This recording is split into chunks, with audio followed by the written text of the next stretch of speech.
Hello everybody, I'm back with another Exo-6 1/6 scale Star Trek action figure, and this release is slightly different to what we typically see from Exo-6, because usually what will happen is they'll put a figure up for pre-order. You will wait on average around about 9 months before that order is fulfilled, and broadly speaking, everyone gets their figure at the same time. However, on this occasion, they chose to do something slightly different. They put the Gorn Captain up on the website for pre-order with this unusual caveat that if you ordered within the first 5 days, you would essentially be entered into a prize draw where 300 people would be invoiced within the next 2 or 3 days after that 5-day window, and you would receive your Gorn not long after that. Now, I'm really pleased to say that I was one of those successful lucky candidates, and I was really surprised to get that confirmation email. I mean, 300 is a lot of people in the world, but not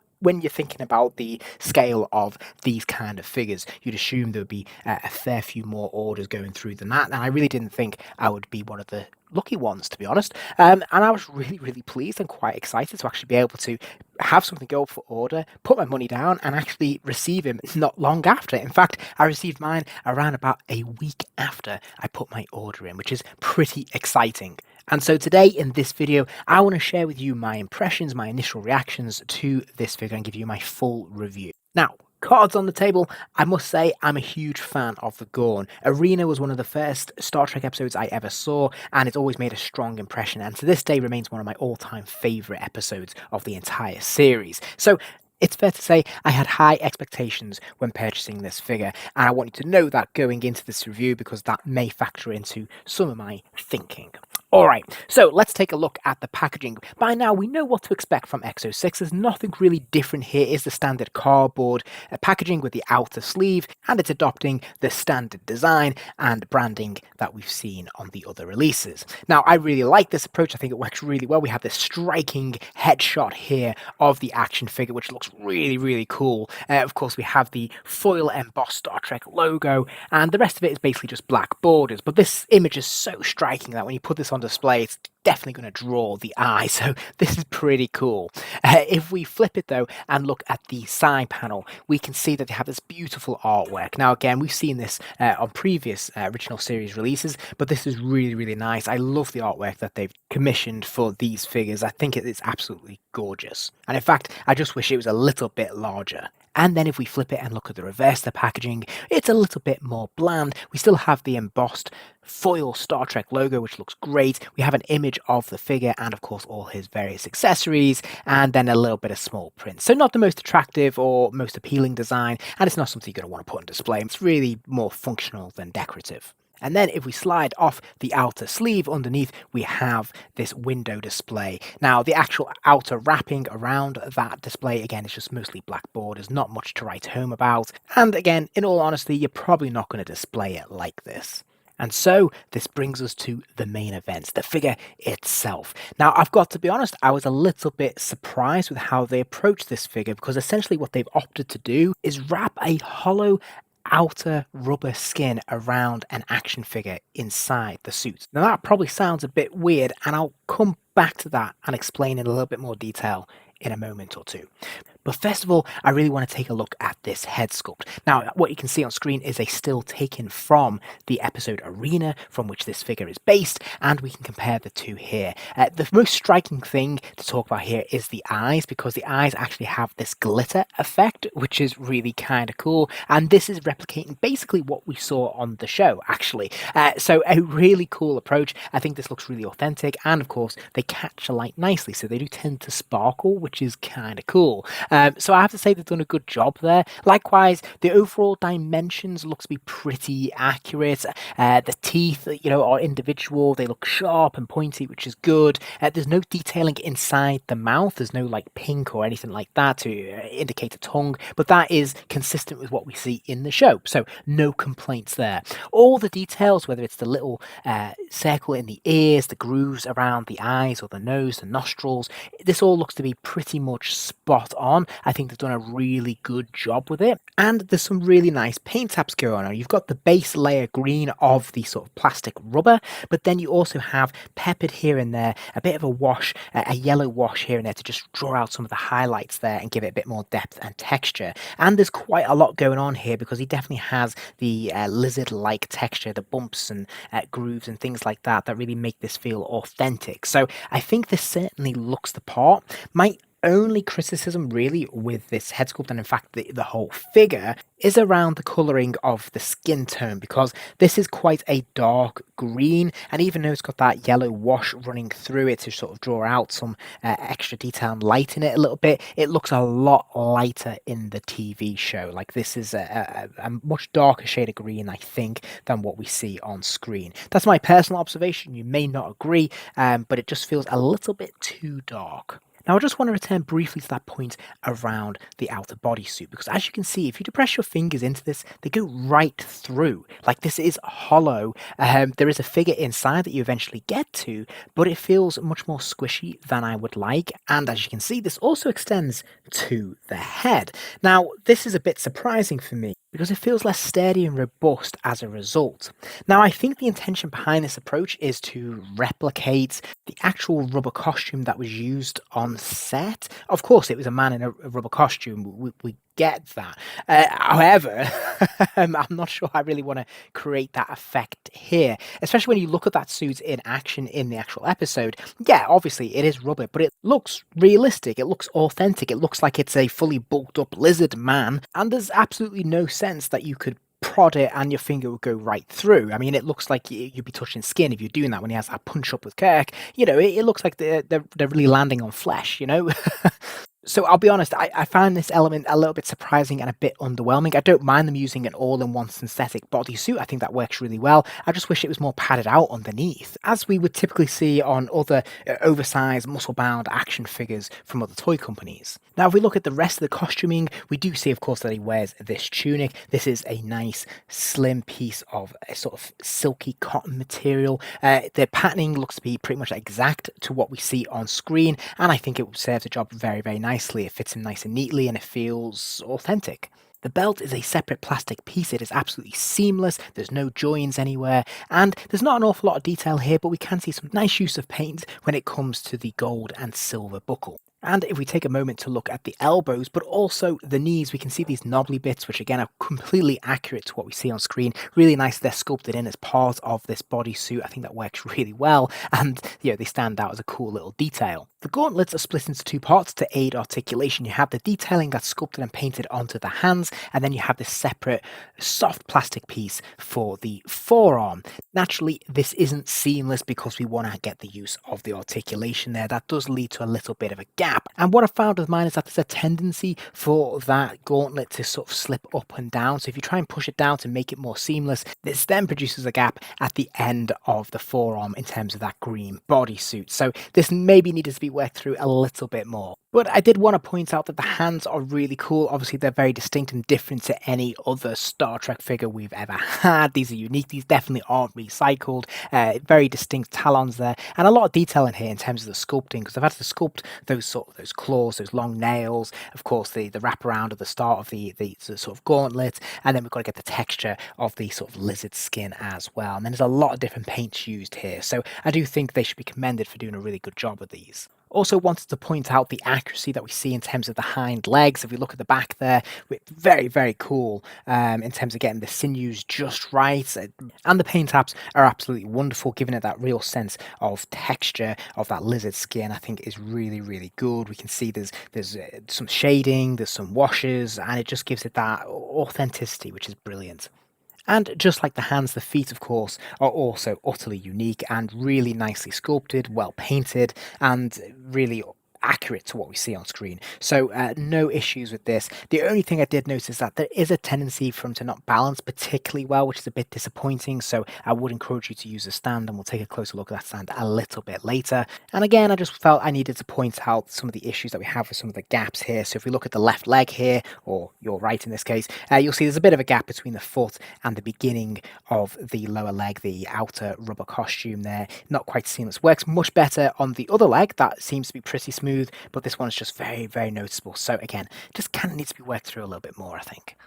So let's take a look at the articulation. He does have a ball joint at the top of the neck there, so the head will rotate comfortably all the way around. It will even lean left and right a really healthy distance, and it can rotate very, very comfortably on that ball joint. But what you will notice is that the head is slightly separate from the neck, and if we lift that head up, you can see the approach they've taken with having that sort of figure underneath. Now that works really well for the head in terms of the articulation because it means you can do an awful lot with it. So again, in terms of looking up and down, huge range of motion here, although obviously if you lean the head back too far, you're going to have to cover that neck piece a little bit. Now, when it comes to the shoulder articulation, there is a ball joint here. Again, the figure underneath probably has a lot more articulation you can take advantage of, but because of this rubber suit, I'm really anxious to actually extend this too far at all because I feel like I might tear it or rip it. And you can see how it looks a little bit white under the arms there. It's like, I felt a bit uncomfortable with this. Likewise, when it comes to bending the arms, yeah, there's another joint there at the elbow. Absolutely, I'm sure it's a double pin, but as you can see, if you do this, it makes the skin look really weird, right? That rubber suit, because it is hollow, it just crinkles up and looks unnatural and strange. And this is what I mean when I say that you didn't see this in the show. Like when he was curling his arms and things like that, it never looked like this. Like it looked like a proper muscle, right? And unfortunately, we're not seeing that here. There's a ball joint at the wrist, so that hand can rotate all the way around, and it can hinge forwards and backwards as well. Now, it is going to be restricted to some degree by the gauntlet and how you choose to pose that, but there's plenty of flexibility here. There appears to be some articulation in the waist. He can kind of just about move side to side, and he can kind of lean left and right a little bit. Unfortunately, he can't really bend forwards at all. Most of the movements I'm getting out of this is really coming from the legs. And again, that's because the rubber suit is really quite restrictive, despite it being hollow, and there's this sense that you might damage it or tear it, which is really disconcerting. Likewise, when it comes to spreading the legs, yeah, there's a hinge here, so the legs will kick out to the side a little bit, but I'm not prepared to go any further than this.